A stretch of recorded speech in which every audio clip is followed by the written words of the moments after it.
সাত সকালে শুরুতেই যে খবরের দিকে নজর রাখবো, 10 দিনের মধ্যে তৃতীয়বার ফের বাড়ল পেট্রোল ডিজেলের দাম। প্রতি লিটারে পেট্রোলের দাম বাড়ল 87 পয়সা, লিটার পিছু ডিজেলের দাম বাড়ল 91 পয়সা। 10 দিনের মধ্যে তৃতীয়বার পেট্রোল ডিজেলের দাম ফের বাড়ল। প্রতি লিটারে পেট্রোলের দাম 87 পয়সা বেড়েছে এবং লিটার পিছু ডিজেলের দাম বেড়েছে 91 পয়সা। ধাপে ধাপে যেভাবে পেট্রোল ডিজেলের দাম বাড়ছে তাতে আরো মূল্য বৃদ্ধির আশঙ্কা থেকে যায়। আমাদের প্রতিনিধি অরিত্রিক ভট্টাচার্য এই মুহূর্তে রয়েছেন টেলিফোন লাইনে। অরিত্রিক, দেখো, এটা 10 দিনের মধ্যে তৃতীয়বার এবং আজকেও যেটা দেখা যাচ্ছে পেট্রোল ডিজেল দুটোরই দাম বেড়েছে। প্রথম দফায় 3 টাকার আশেপাশে দামগুলো বেড়েছিল এবং দ্বিতীয় দফায় যেমন বেড়েছিল 1 টাকার কাছাকাছি, এবারেও কিন্তু সেই বিষয়টাই ঘটলো। পেট্রোলের দাম কলকাতায় বেড়েছে 94 পয়সা, ডিজেলের দাম কলকাতায় বেড়েছে 95 পয়সা। তার ফলে পেট্রোলের দাম যেমন 110 ছিল, কারণ এর আগে 109 টাকা 70 পয়সা থেকে এই মুহূর্তে পেট্রোলের দাম দাঁড়ালো 110 টাকা 64 পয়সা। ঠিক সেরকম ভাবে ডিজেলের দামও কিন্তু এবার ধাপে ধাপে সেঞ্চুরি করার দিকে এগোচ্ছে, কারণ ডিজেলের দাম ছিল 96 টাকা 60 পয়সা, সেটা এই মুহূর্তে বেড়ে হলো 97 টাকা 2 পয়সা। তার ফলে যেটা দেখা যাচ্ছে পেট্রোল এবং ডিজেল যে আশঙ্কাটা করা হয়েছিল যে যেহেতু বিশ্ববাজারে তেলের এক অদ্ভুত হাহাকার তৈরি হয়েছে, বিশেষ করে হরমুজ প্রণালী থেকে শুরু করে বেশ কিছু পথ তেল সরবরাহের বন্ধ হচ্ছে, সেই জায়গা থেকেই কিন্তু এই আশঙ্কা তৈরি হয়েছিল। এবং যেটা দেখা যাচ্ছে 10 দিনের মধ্যে তৃতীয়বার গোটা দেশে পেট্রোল ডিজেলের দাম বাড়ছে। শুধুমাত্র কলকাতায় তো নয়, অন্যান্য শহরেও কিন্তু পেট্রোল ডিজেলের দাম এরকম ভাবেই 1 টাকার কাছাকাছি করে বেড়েছে। আজকে গতকাল মধ্যরাত থেকেই এই নতুন দাম কার্যকর হয়েছে। মূল সমস্যার জায়গা শুধুমাত্র যারা পেট্রোল ডিজেল সরাসরি যারা উপভোক্তা বা যারা গাড়িতে তারা তেল ভরছেন তাদের নয়, তার কারণ হচ্ছে বিভিন্ন জায়গায় পণ্য সরবরাহ থেকে শুরু করে সবকিছুতেই বিশেষ করে ডিজেলের ভূমিকা অত্যন্ত গুরুত্বপূর্ণ।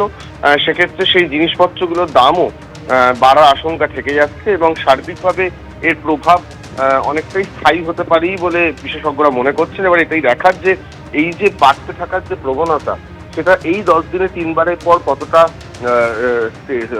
স্থির হয় আর নাকি আরো কয়েক দফায় এই দাম বাড়তে পারে, সেই আশঙ্কাই কিন্তু এই মুহূর্তে ভাবাচ্ছে সাধারণ মানুষকে। একেবারেই অরিত্রিক। আর আমরা দেখলাম 10 দিনের মধ্যে তৃতীয়বার পেট্রোল ডিজেলের দাম বাড়লো। প্রতি লিটারে যেমনটা জানা যাচ্ছে পেট্রোলের দাম বেড়েছে 87 পয়সা, লিটার পিছু ডিজেলের দাম বেড়েছে 91 পয়সা। ধাপে ধাপে যেভাবে পেট্রোল ডিজেলের দাম বাড়ছে তাতে সাধারণ মানুষের মনে কিন্তু চিন্তাও বাড়ছে, মূল্যবৃদ্ধির আশঙ্কা দেখা দিচ্ছে। গতকাল পর্যন্তই কলকাতায় 1 লিটার পেট্রোলের দাম ছিল 109 টাকা 70 পয়সা। গতকাল কলকাতায় লিটার পিছু ডিজেলের দাম ছিল 96 টাকা 7 পয়সা। আর 10 দিনের মধ্যে তৃতীয়বার পেট্রোল ডিজেলের দাম বেড়েছে। প্রতি লিটারে পেট্রোলের দাম বেড়েছে 87 পয়সা, লিটার পিছু ডিজেলের দাম বেড়েছে 91 পয়সা।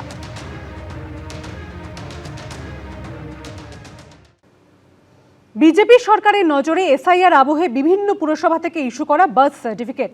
সূত্রের খবর, এসআইআর এর সময় পুরসভাগুলো যে বার্থ সার্টিফিকেট ইস্যু করেছে তা খতিয়ে দেখতে হবে বলে বিজ্ঞপ্তি জারি করেছে বিজেপি সরকার। দুর্নীতি কারচুপিতে জিরো টলারেন্স নীতি নিয়েছে শুভেন্দু অধিকারী নেতৃত্বাধীন বিজেপির সরকার। বেনিয়ম দেখলেই তড়িঘড়ি অ্যাকশনে নামছে পুলিশ প্রশাসন। কাটমানি, তোলাবাজি, বেআইনি নির্মাণের পর এবার স্ক্যানারে এসআইআর আবহে বিভিন্ন পুরসভা থেকে ইস্যু করা বার্থ সার্টিফিকেট বা জন্ম শংসাপত্র।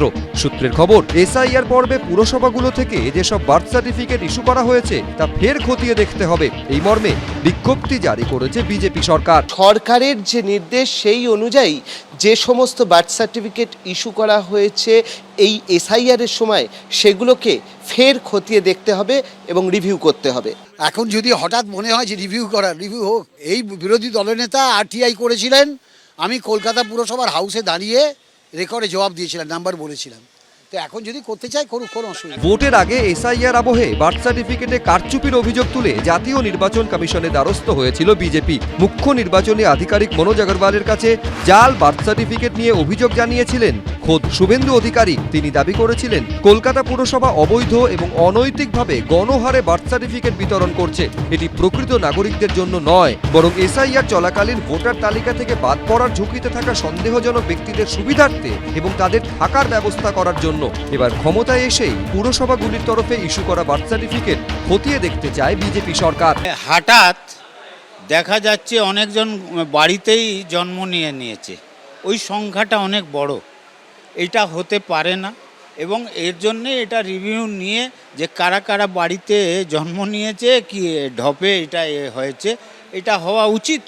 এই যে এসআইআর এর নাম করে কতজনকে জন্ম করিয়েছে এটা রিভিউ হওয়া দরকার। বৃহস্পতিবার স্বাস্থ্য দপ্তরের আধিকারিকদের সঙ্গে বৈঠক করেন কলকাতা পুরসভার কমিশনার স্মিতা পান্ডে। সূত্রের খবর, কিভাবে বার্থ সার্টিফিকেটগুলি যাচাই করা হবে তা নিয়েই আলোচনা হয় বৈঠকে। অর্ণব মুখোপাধ্যায়, ব্রতদীপ ভট্টাচার্য, এবিপি আনন্দ। ভাটপাড়া গারুলিয়া থেকে হালিশহর, তৃণমূল পরিচালিত একের পর এক পুরসভায় গণ ইস্তফার হিড়িক। চেয়ারম্যান, ভাইস চেয়ারম্যান থেকে তৃণমূলের কাউন্সিলররা, অধিকাংশের মুখে শোনা যাচ্ছে দলের বিরুদ্ধে ক্ষোভ। আর এখন দেখার তা কিভাবে সামাল দেবে জোড়াফুল শিবির।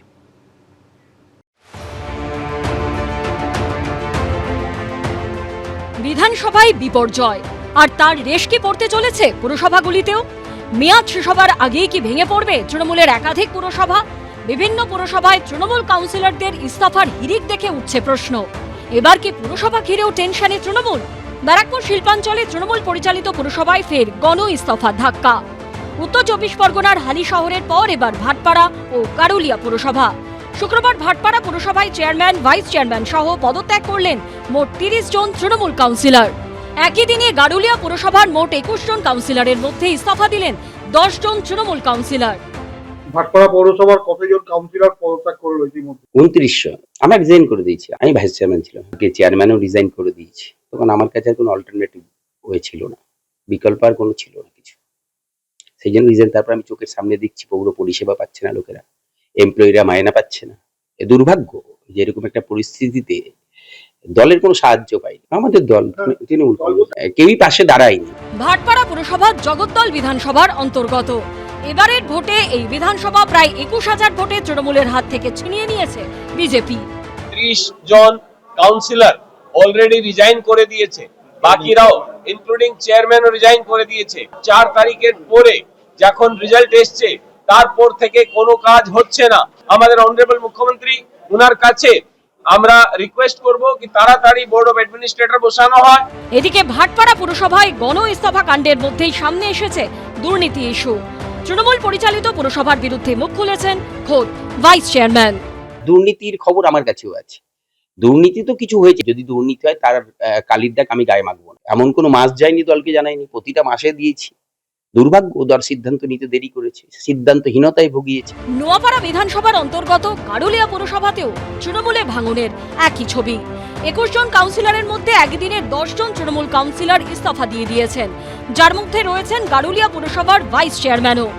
21টা ওয়ার্ড আজকে আমাদের রিজাইন করলো হচ্ছে 9 জন। তার মধ্যে প্রথমে হচ্ছে ভাইস চেয়ারম্যান আছে, আমি সহ, আর যে 6-7 জন 8 জন আছে তারা আমরা সোমবারে। এখানে আমাদের পক্ষে ভোট চালানো অসম্ভব হচ্ছে।